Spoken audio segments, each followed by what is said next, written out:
and gentlemen, as we now hand it over to Professor Ngari to take it away. Professor. Good afternoon, folks. Great to be here. You know, 15 years ago, when I started building the Blavatnik School of Government at the University of Oxford, people kept asking me, okay, so who is a great political leader if this school is about building great political leaders? And it's a hard question. But I'm going to leave it to you to adjudicate today's leader. He's definitely right up there among the greats. Let me just explain. The guy on my left was governor of the Bank of Canada when Canada had to navigate through the global financial crisis, and it did better than most other countries. He was governor of the Bank of England when the Brexit referendum happened, and when all the politicians fled the stage, it was this guy that stood calmly in front of the press and calmed the markets. Then he became Prime Minister of Canada in March of this year. Sometimes I wondered, do you attract trouble, Mark? And what a year it has been. As he calmly understated last week, the United States has changed its policies. And we've all seen the flurry of even just the last 24 hours. So Canada has a very calm, collected leader at its head. And that's vital in these times that we've all been speaking about at this conference. So, Prime Minister, my first question is really, because US policy's changed and because Canada needs to find, I think you mentioned, reliable allies and partners around the world, how quickly can Canada diversify its trade, and what role can ASEAN play in that?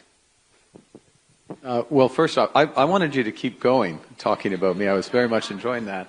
And now the questions, now the hard part. Look, first, just to give a bit of context in terms of our ambitions, and they are large. We laid out last week that we want to increase our non-U.S. exports by 50% within the next decade. Shorter time frame than that. It's about $300 billion to give context to that. We would expect that a substantial proportion of that will come from ASEAN. And it's one of the reasons why we're looking to complete the free trade agreement with ASEAN within the next year, and I met with both, obviously, and I want to pay tribute to Prime Minister Ibrahim for his chairing of ASEAN, great success this year. So I met and discussed with him, but also with next year's chair, President Marcos, and made that a priority. So ASEAN will play an important role in that. As well, we will pursue a series of bilateral FTAs, and as it happens, again, with the Philippines, we decided today that we would accelerate. Both we would pursue a free trade agreement, but on an accelerated basis between Canada and the Philippines. We have a free trade agreement with the EU. We have one. We are, of course, core to CPTPP. In fact, we have free trade agreements with 15 jurisdictions around the world, 2/3 of global trade. Now, some of those free trade agreements operate a little more predictably than others. No prize for guessing which ones. And our strategy is to broaden and deepen with those partners who believe in rules-based trade, who are complementary to us, and who share the same values. Because in the end, you can write a lot down in terms of trade agreements. You know trade agreements well. They're about this thick. There's a number of negotiators I can see in the front row here, and business people who rely on the letter of the law, but it's also the spirit of it. And having the interests aligned. I'll finish on this, which is I found it interesting coming into ASEAN this morning. As I walked in, the banners, the neon banners were with the themes of ASEAN this year, which is inclusivity and sustainability.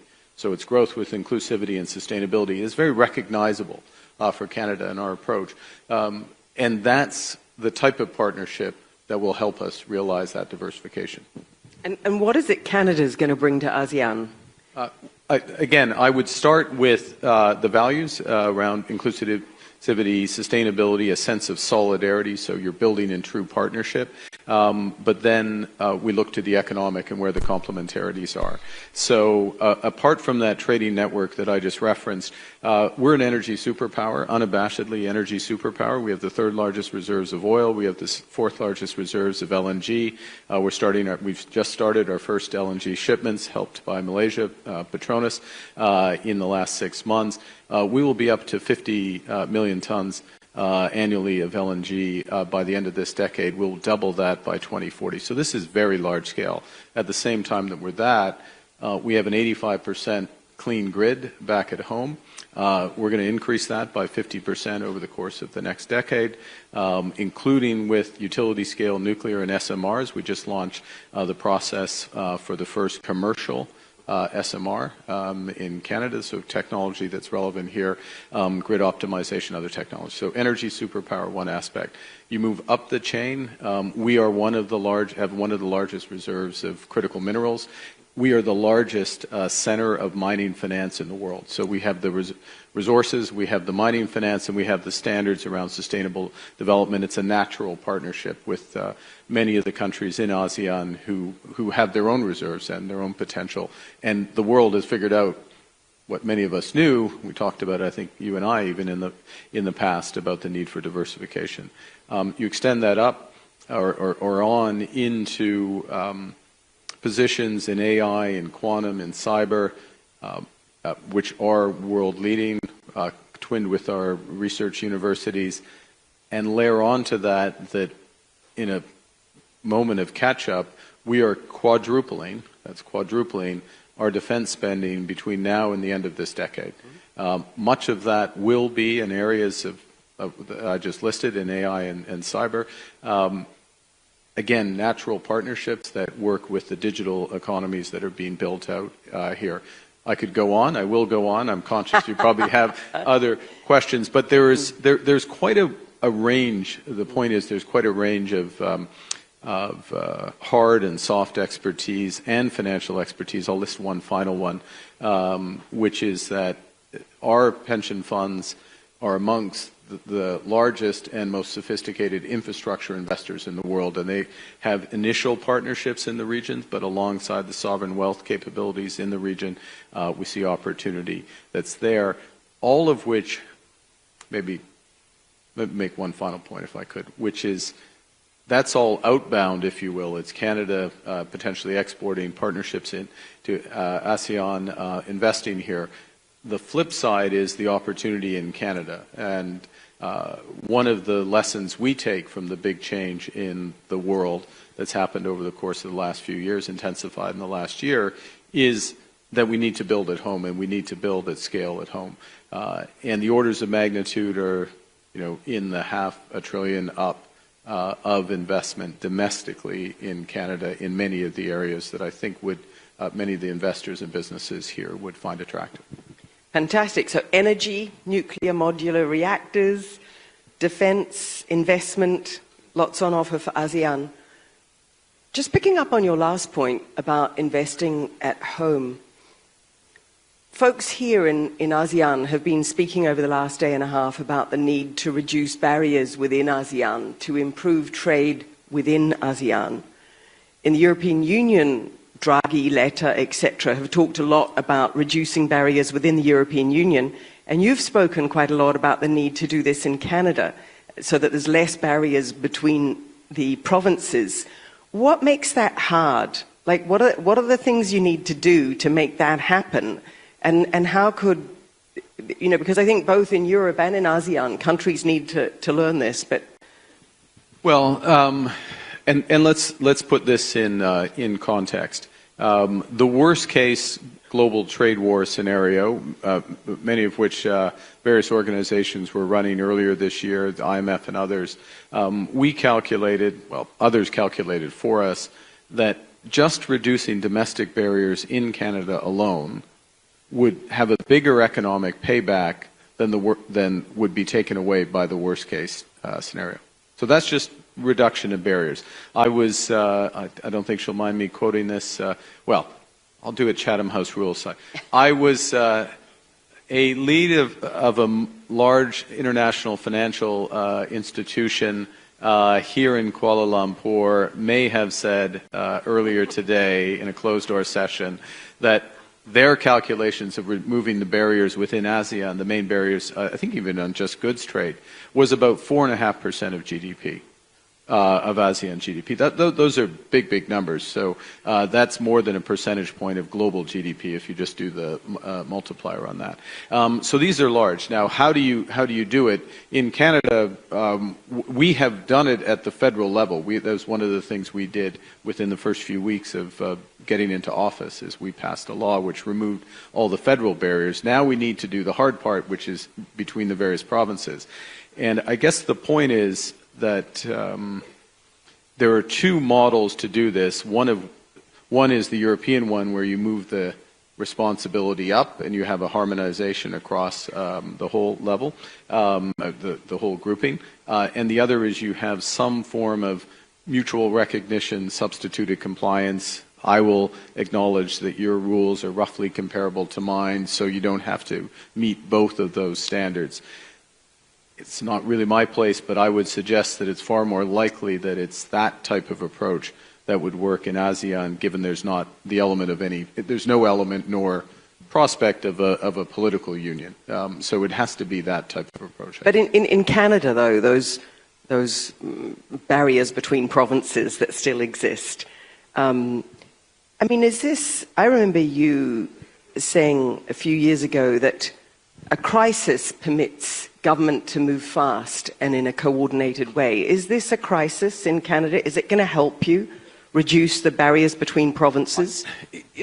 Yes, it's a crisis because it's a fundamental change in many of the operating, I was going to say assumptions, but the operating rules of the system. I mean, the reliance on the open global trading system, a reliance and an expectation of further integration, particularly in North America. I mean, that's not going to happen. That doesn't mean there isn't still going to be a fair bit of free trade in North America and cross-investment, but this sort of relentless process of greater integration has reversed.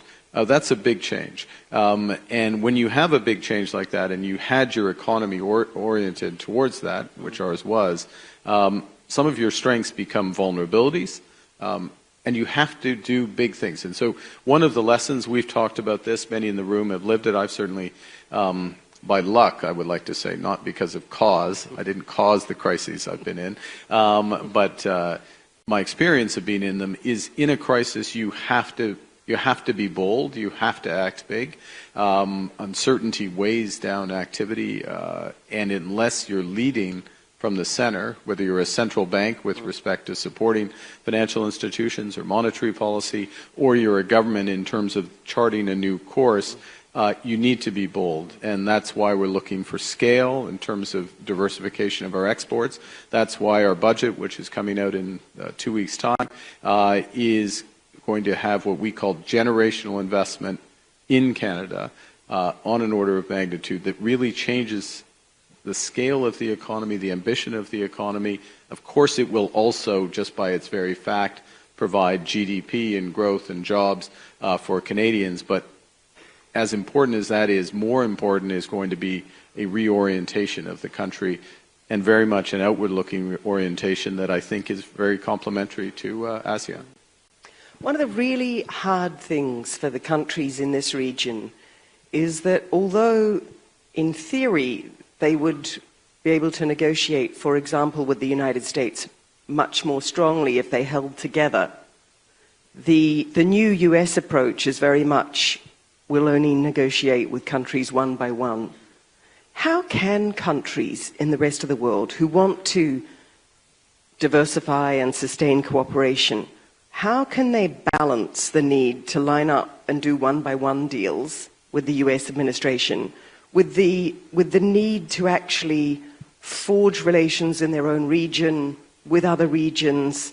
I mean, it feels like, you know, you've been a bit of an example for European leaders in how to do that, how to sit calmly and negotiate in the White House, but at the same time, you're here, you're pursuing those other kinds of deals. But I just wondered, what's your observation on this for countries in ASEAN who are being pushed to do the one-to-one deal, but who actually need to think about their other trade partners? Well, I think there's a couple of things, and with respect to the European Union, of course, President Costa is here as well.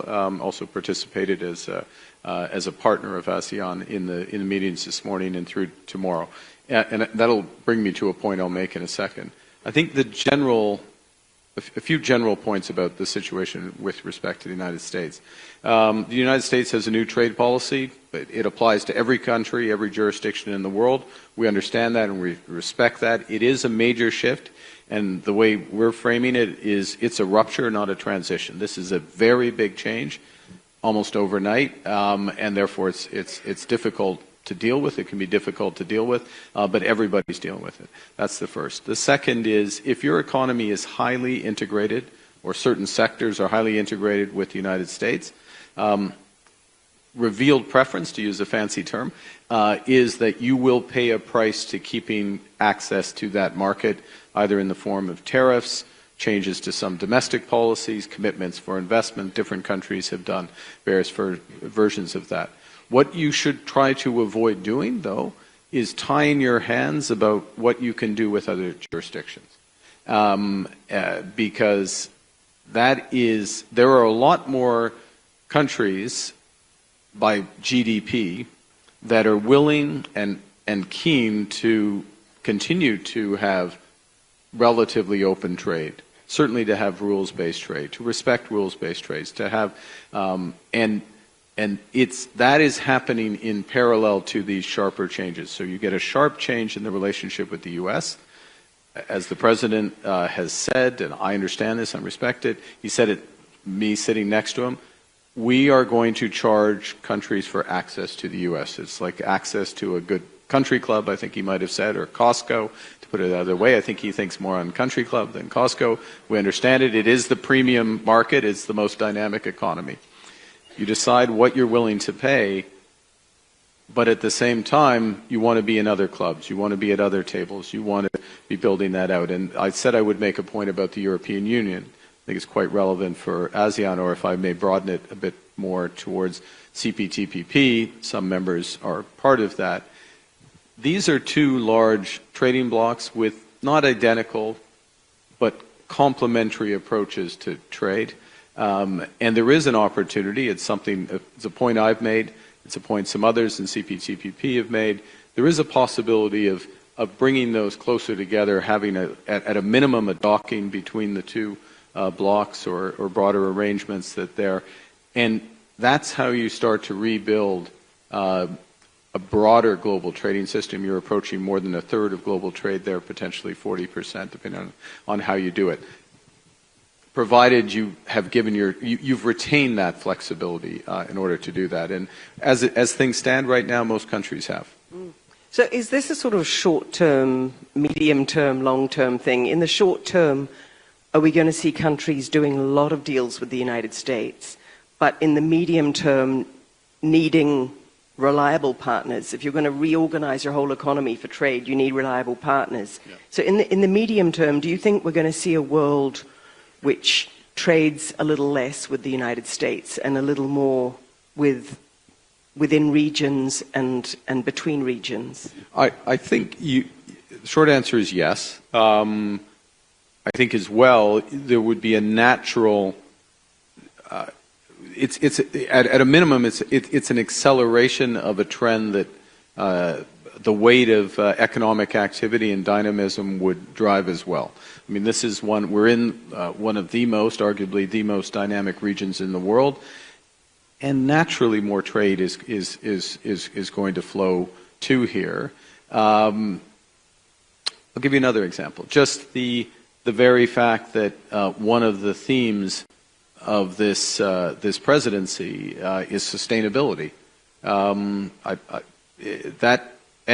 there's an understanding that moving towards lower carbon energy, lower carbon manufacturing, lower carbon services, etc., will be of competitiveness. It's good for the planet, but it's a driver of competitiveness. There's an understanding of that. And it's not just a theme, but a lot of the discussions are around how do we build that out. That is not a priority at present in the United States, or at least it's not an administration priority in the United States. So naturally, trade is going to shift away by definition. The other reason is from the U.S. for a period of time on that. It's also shifting because it's more expensive to trade with the United States. That's what a tariff does, and that will drive some of that as well. But all of that said, the United States is the world's largest. It is the most dynamic economy. It is a source of constant innovation, and everyone, very much Canada included, is going to want to be active there. And look, you've long championed kind of sustainability in a number of roles, advising the UN, advising prime ministers, etc. Are you optimistic or about the sustainability agenda holding? I mean, the world as I see it, the backtracking of the United States has led a lot of companies to say, actually, let's slow down on the sustainability stuff. Let's slow down on the net zero stuff. Are you seeing that? Is it harder to be an advocate for net zero? Well, I've got a different job now, which is to advocate for Canada and to manage for Canada. What I think you're seeing is, and this is in terms of our approach, you're seeing a sharp move towards performance over targets, investment and action over sort of prohibition. So in other words, and I'll give example on that, which is, I referenced earlier, Canadian LNG and the opportunity that's there. If we went back 5 years, there would have been a greater focus on leapfrogging from coal in the region to solar and storage, particularly. There's probably more of that that transition is going to be with gas for a period of time. Not all, there will be a number that do leapfrog. So that's an example, but that's a material reduction in emissions. It's a different route to it. Carbon capture. Let me give one other example. Canada has just under 12% of the global capacity in carbon capture, a huge number. One of the I referenced about $500 billion of investments over the course of the next 5 years. Part of that will be in major carbon capture to decarbonize our exports of oil, decarbonizing Scope 1, Scope 2, to be clear. You can't decarbonize Scope 3. Again, that's performance, and that's investment for emission reduction. So that's a shift. I can make one last point, which is something coming out of the region. Singapore, Malaysia, and others have been amongst the leaders here, which is actually tracking the emissions of goods and soon services, so it's going to be clearer where that performance is. So you mentioned there that it's one thing to be an advisor on sustainability, it's another thing to become Prime Minister for all Canadians, including those who are in the energy sector. What surprised you about becoming Prime Minister? I mean, there's not that many Prime Ministers in this room. What was the surprise? What was the surprise? It doesn't end. There's an insight. Well, it does end, actually. I shouldn't say that. When you say it doesn't end, that's just before it ends, actually. But I meant more from a 24/7 perspective. What's the most surprising thing? I think I'll give the most positive surprise, is that you have access to unlimited resources for an issue, so that and it doesn't matter what the issue is, the only thing that's holding you back is lack of imagination and to some degree time, but people will help their government. People will pick up the phone.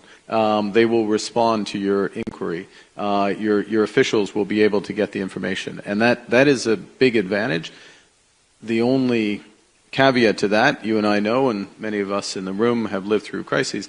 In a crisis, you're never going to have perfect information. You have to know when you've done enough in order to take a decision with imperfect information. But you do have the privilege of, in these roles, of being able to draw on the resources of your country, including the intellectual resources of the country, and it's important to do so. And look, last question, and it's a big one. But you're an economist. You've been chair of the Financial Stability Board. You've navigated now both financial crises and trade crises. Where do you see the global economy in 5 years' time, or over the next 5 years? Are there big things you think are going to change? Well, I think it's. I will quote our host, our ultimate host, the Prime Minister this morning, which is words to the effect of the old world or the old system is gone, the new one has not yet formed, and so it's a big question, and it's an important question because, in many respects, those of us in this room will help determine where that is, and what we were talking about earlier is Canada free trade with ASEAN. CPTPP with EU, that link becoming there, following through on the inclusivity and sustainability. The extent to which we actually follow that through, this room, literally and metaphorically, will help determine the direction of the global economy, or a substantial proportion of the global economy. And because it's ASEAN, because it's dynamic, because it's forward-looking, because it's young, that sort of shows where the world is going, and so I think it can be incredibly influential. And we're out of time. Thank you, Prime Minister Mark Carney. Do join me in a huge round of thanks for Mark Carney, Prime Minister of Canada. Yes, ladies and gentlemen, some of you are standing. Please stand for the Right Honourable Mark Carney, Prime Minister of Canada.